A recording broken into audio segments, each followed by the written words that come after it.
Before we dive into today's episode, I want to tell you about a free 3-act worksheet to help you structure your story.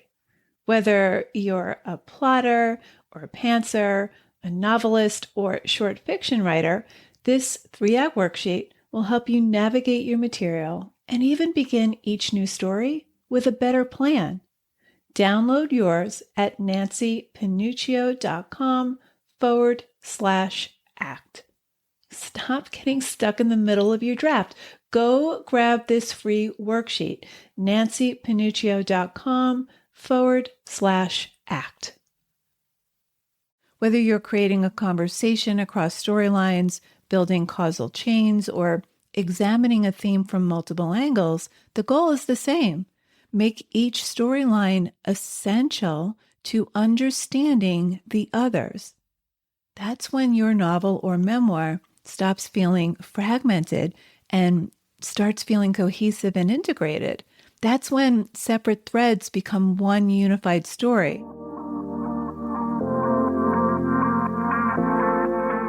Writer Unleashed is for you, a writer who has the story you want to bring onto the page and into the hearts and minds of readers.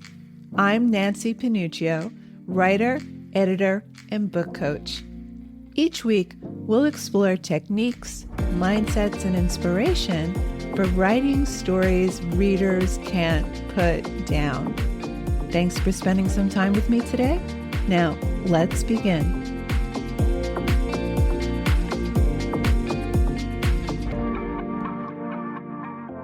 Welcome back to another episode of Writer Unleashed.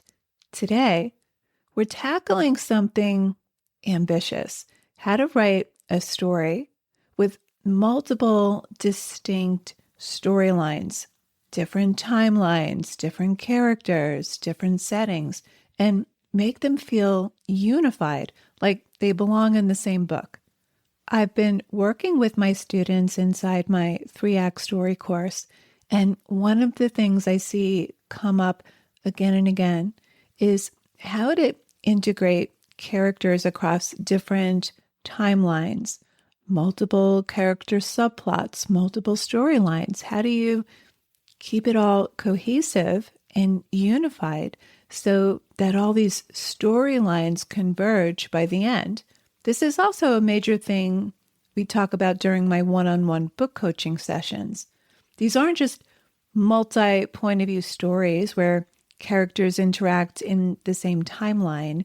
These are separate storylines that might be decades or even centuries apart. They might have the same character across decades. They might follow different characters who may never meet, and yet somehow when you read them, they create a unified experience. Here's what makes this challenging. Each storyline needs to work independently and contribute to a larger whole. You're essentially writing multiple stories that somehow combine into a novel or memoir that's greater than the sum of its parts. That doesn't mean each storyline gets equal narrative space. Some do, some don't, but all should have relevance to your main story. So today I'm going to give you 3 specific techniques for connecting separate storylines so they create resonance instead of confusion for the reader, and so that it doesn't overwhelm you. I'll walk you through 3 ways to connect separate storylines so your novel feels cohesive and emotionally unified. We'll look at how to link storylines through a shared core question, how to create cause and effect between them, and how to explore one central theme from multiple angles. So let's get right to it. Technique number 1. Make your storylines explore the same core question from different angles. The most elegant way to connect separate storylines is to have them all wrestling with the same narrative question, the central tension that drives your entire story. Station 11 does this brilliantly, and it juggles multiple character storylines. Now, not all these storylines have the same narrative weight. They don't all get equal airtime in the story. Some exist on different timelines, but they're all interconnected. So for context, a deadly flu has wiped out civilization. It's wiped out the infrastructure. There's no electricity. There are dwindling resources, and there are relatively few survivors. So the narrative question running through every storyline in this novel is, what do you hold on to when the world you knew is gone? So we have Arthur's storyline. This is pre-collapse. This shows a famous actor who has everything: wealth, success, recognition, but he's losing himself. He can't hold on to what matters because he doesn't know what matters. He collects 3 wives, a career, possessions, but he feels empty.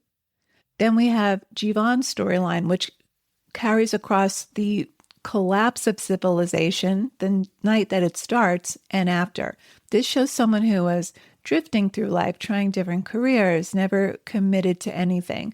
When civilization collapses, he suddenly knows exactly what to hold on to. And then this child he barely knows, Kirsten, is this connection he has. So scarcity clarifies what matters. Kirsten's storyline, 20 years later, shows someone who holds on to Shakespeare, her knife collection, and old tabloids about Arthur.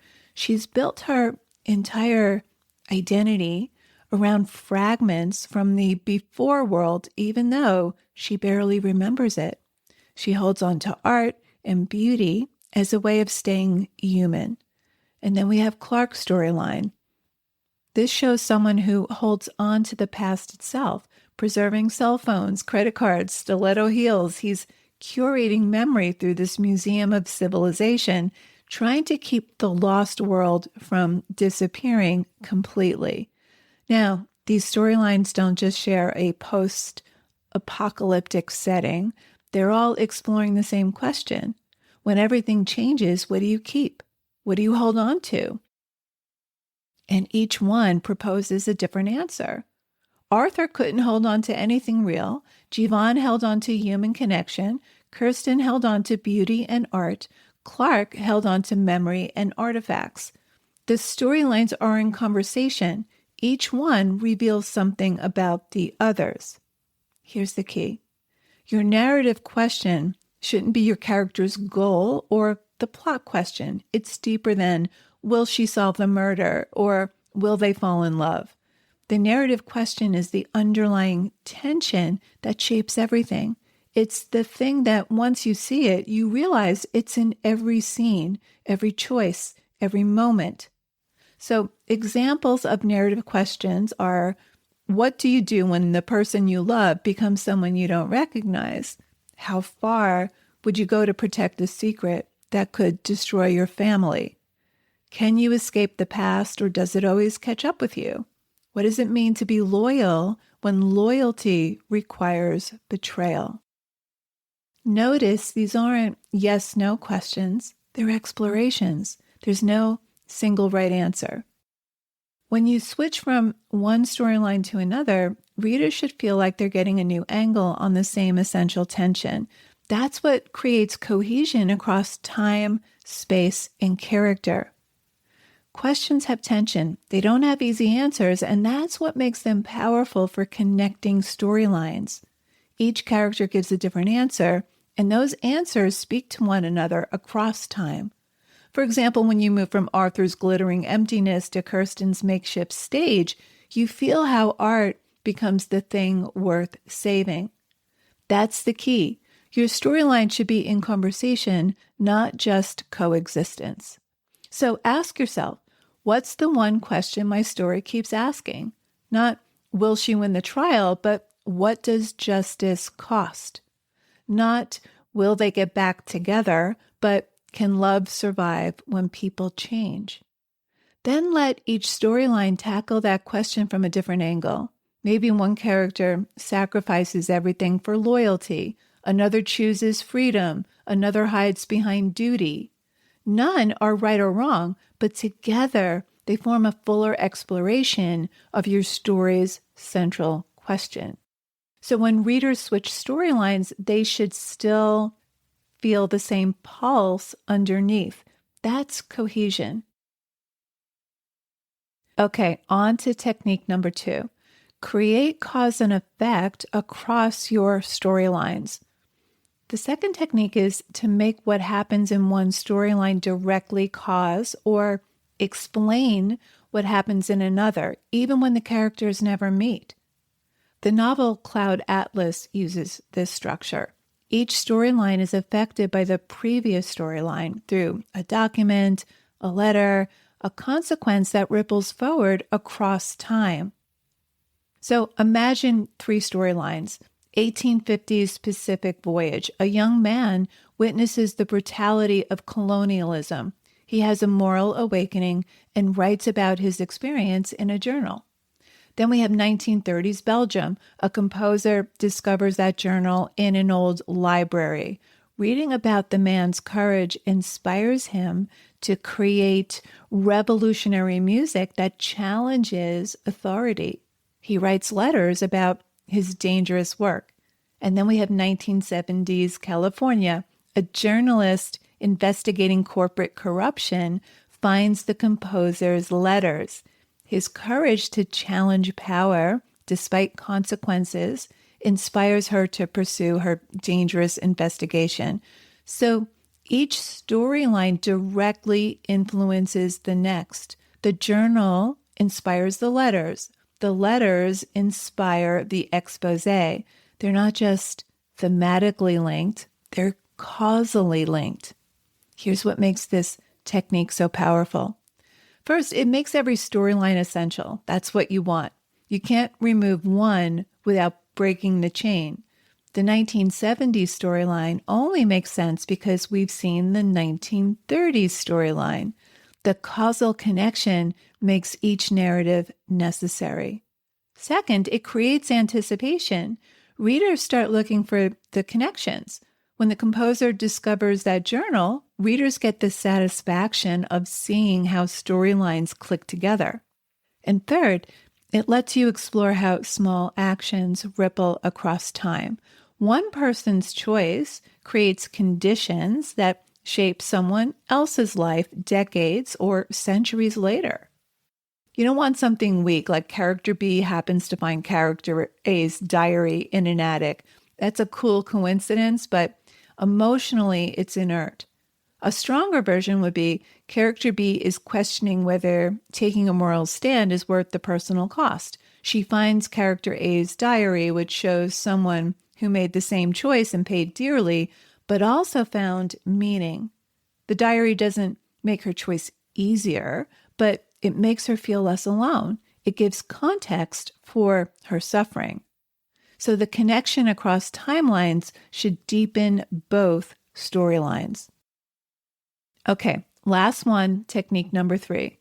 Use your storylines to show different facets of the same theme. The third technique is what I call the kaleidoscope approach. Each storyline refracts your theme differently, showing it from a different angle, a completely different angle. The Poisonwood Bible does this with 5 sister narrators, each examining colonialism, faith, and family from her unique perspective. Same themes, 5 distinct voices and experiences. So let's say your theme revolves around the stories we tell ourselves to survive. Storyline A could be the war photographer. She tells herself she's documenting atrocities to create change. This story lets her justify witnessing horror without intervening. Her storyline explores self-deception that enables us to function in impossible situations. Storyline B could be a nurse in 1918 pandemic. She tells herself every patient she saves makes up for her brother's death decades ago. She's been trying to save him over and over in every patient. Her storyline explores stories we tell to carry guilt we can't release. Storyline C is an undocumented teen. She tells herself she has to be perfect, invisible, better than everyone to earn the right to exist. This story keeps her functioning, but slowly destroys her self-worth. Her storyline explores toxic stories survival forces us to internalize. Now, these characters might never meet, but together they create a complete examination of self-narrative, why we need it, how it sustains us, and how it distorts us. So, how can you make this technique work? First, your theme needs to be genuinely complex, something with inherent contradictions or multiple valid interpretations, not love conquers all, but what is love willing to sacrifice, and when does sacrifice become self-destruction? Second, each storyline should feature a different type of character examining the theme. So this could be different power positions, someone with power versus someone without, different life stages, beginning of life, middle, or end, different cultural contexts, and different circumstances. The variation reveals what's universal versus what's specific to context. Third, and this is crucial, no storyline should win or have the final answer. You're not building toward one truth. You're showing that multiple truths coexist. If one storyline clearly has the right answer and the others are examples of being wrong, you don't have a kaleidoscope. You have a thesis with supporting evidence. That's different. Real kaleidoscope structure means each storyline's perspective is valid within its context. Each reveals something the others miss. They create productive tension rather than resolving into one answer. The order you present storylines should make readers constantly reconsider what they just read. That's when you know your themes are working together instead of just coexisting. Okay, so how do you choose your approach? These three techniques aren't mutually exclusive. Many successful books use elements of all three, but usually one technique is primary.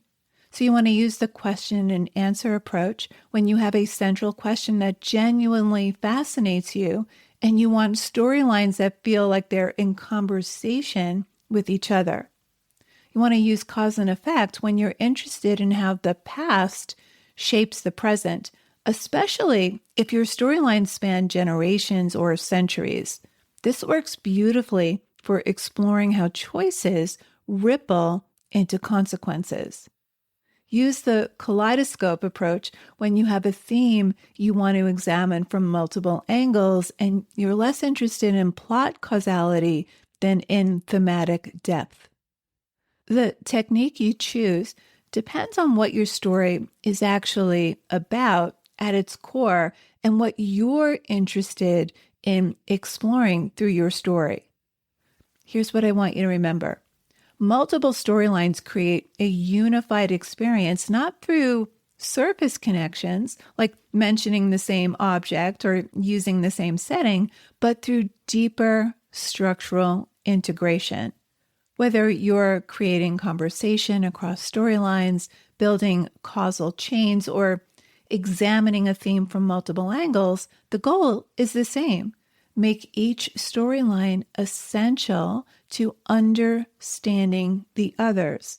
That's when your novel stops feeling fragmented and starts feeling cohesive and integrated.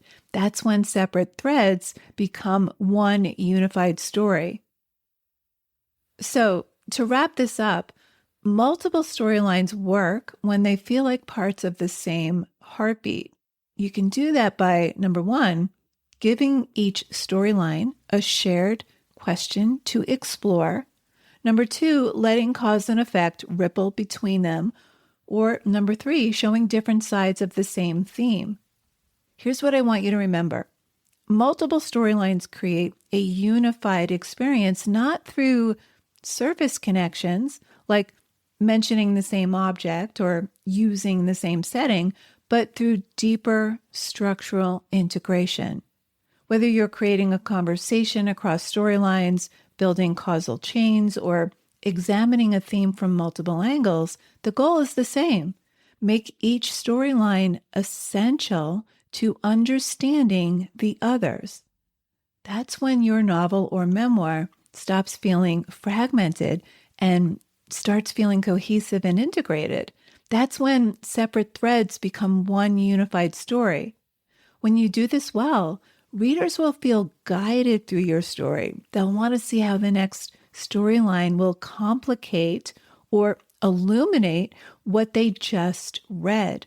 They won't be thrown off by the switches. They'll actually crave it because every time they turn the page, they see the same story from a new angle. So there you have it. Thanks for hanging out with me today. If you know any writers who need some support in their writing, please share this episode or the Writer Unleashed podcast in general. And if you love what you're listening to, subscribe on your favorite listening platform. And if you're listening on Apple, please leave me a review. Reading how this podcast impacts your writing truly lights me up and helps me create topics for the show. Till next time, keep writing, and I'll talk to you soon.